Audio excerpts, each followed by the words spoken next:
आदुरस्त कृपया वृषभानुगेहे स्यात् किंकरी भवितमेव ममाभिलाषा। मेरी अभिलाषा है, मेरी चाह है कि मैं उन्हीं की दासी बनूं, जन्म जन्म लाडली जो महाराज की दास्ता मिले। वृषभानुगेहे महाराज श्री वृषभानु जी, ये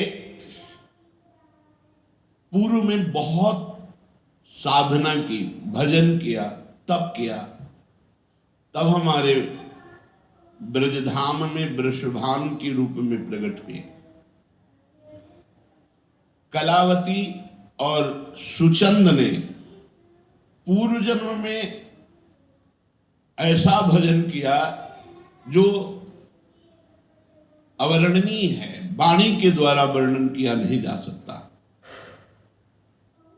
महाभाग नृग के पुत्र भगवद अंश स्वरूप सुचंद जी थे।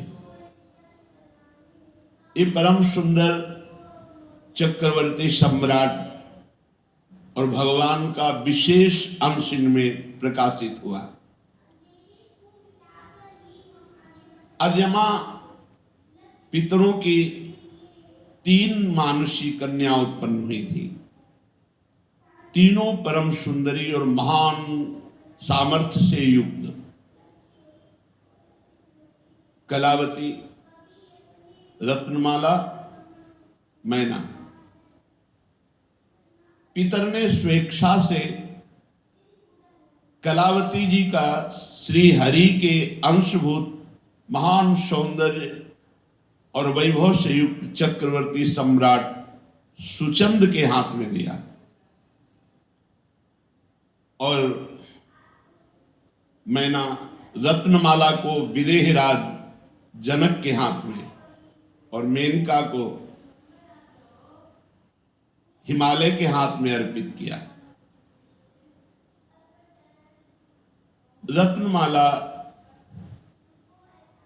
जो जनक जी की भार्या थी, उनसे श्री सीता जी, मेनका से पार्वती जी,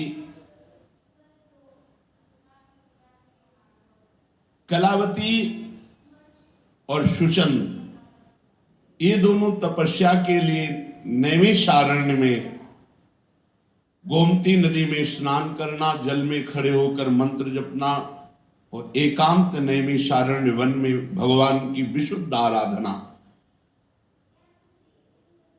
भगवान प्रसन्न हुए, ब्रह्मा जी को आदेश किया, जाओ इनकी कामना की पूर्ति के लिए इनको वरदान दो। देवताओं के 12,000 वर्षों तक तप किया। ब्रह्मा जी आए और उनका श्री भगवान ने आदेश किया है, तुम्हारी जो इच्छा हो वर मांगो। पर इनके शरीर में दीमक चढ़ चुकी थी, शरीर ही नहीं रह गया था, दीमक का पिंड मात्र था दोनों के। इतना भारी तप किया सुचंद और कलावती जी ने। ब्रह्मा जी ने दिव्य कमंडल का जल डाला तो दिव्य तनुधारी दोनों उस दीमक से बाहर निकले। ब्रह्मा जी को प्रणाम किया। ब्रह्मा जी ने कहा, तुम्हें जो इच्छा हो सो मांगो। सुचंद जी ने कहा, मुझे संसार की कोई इच्छा नहीं रह गई, बस मुझे ब्रह्म बोध हो जाए, मोक्ष प्राप्त हो जाए। जो ही ये राधा की बात सुनी सुचंद की, तो साध्वी रानी कलावती जी के मन में बड़ा दुख हुआ। उन्होंने ब्रह्मा जी से कहा, पितामह, मेरे अंदर इच्छा थी कि मैं सर्वश्रेष्ठ एक सुंदर कन्या प्राप्त करूं जो भगवदानंद प्रदान करने वाली हो। मुझे मोक्ष नहीं चाहिए। मेरे पति ने मोक्ष मांगा और मैं सहधर्मिणी हूं, जहां पति वहीं मेरी स्थिति, मैं मुक्त नहीं होना चाहती।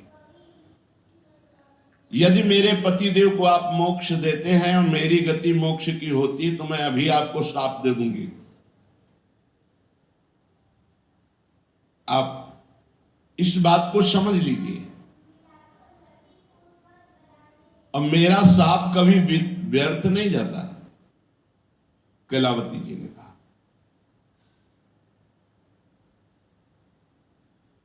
पतिरेव ही नारेणाम दैवतम परमम स्मृतम यदि मोक्ष मसो याति तदा में का गतिर्भवेत् एवं बिना न जीवाम यदि मोक्षम प्रदास्यसि तो तुभ्यम शापम प्रदास्यामि पति विक्षेप विभला। मैं आपको शाप दूंगी अगर हमारे पति को मोक्ष पदवी दी। ब्रह्मा जी ने कहा देवी मैं भयभीत हो चुका हूं, तुम जो चाहती हो वही मैं देने आया हूं। जैसे आपका शाप कभी विफल नहीं होता, ऐसे मेरा वरदान भी विफल नहीं होगा। इसलिए तुम अभी दिव्य लोकों के सुख भोगो और कालांतर में पृथ्वी पर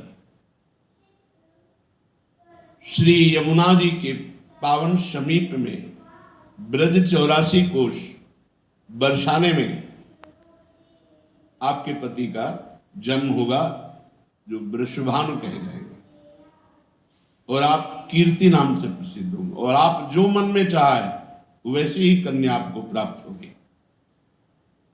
तुम दोनों के यहां परिपूर्णतम भगवान सच्चिदानंद श्री कृष्ण की साक्षात हृदय स्वरूपा, आह्लाद स्वरूपा, प्रेम स्वरूपा उनकी प्रिया प्रकट होंगी, जिनका नाम श्री राधा होगा। और जब तुम राधा जी की दर्शन, सेवा, सुख, फिर तुम्हारे अंदर मोक्ष अभिलाषा भी नहीं रह जाएगी। वृषभानु जी के रूप में जब तुम जन्मोगे, राधा कृष्ण